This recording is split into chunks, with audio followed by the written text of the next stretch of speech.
આજે બનાવવાનું છે ગુંદાનું અથાણું। તે માટે ગુંદા ધોઈ સાફ કરી ડીટિયા કાઢી અને આપણે લઈ લીધા અને હવે આ ગુંદાને આપણે ફોડી લેવાના અને પછી ફોડી અને આ મીઠાથી એની ઠળિયા કાઢી દેવાના એટલે અંદર જે ચીકાશ હોય એ મીઠાથી દૂર થઈ જાય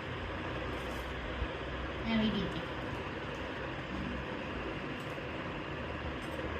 હવે આપણે આ ગુંદાને ઠળિયા કાઢી અને મીઠાથી એકદમ ચોખ્ખા કરી દીધા। હવે આપણે એની અંદર આ મસાલો ભરીશું।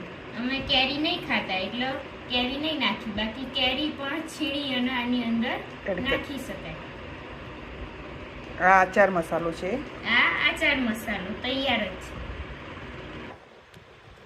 હવે આપણે આ ગુંદાને ભરી અને તૈયાર કરી દીધા। હવે આપણે એમાં તેલ એડ કરવાનું।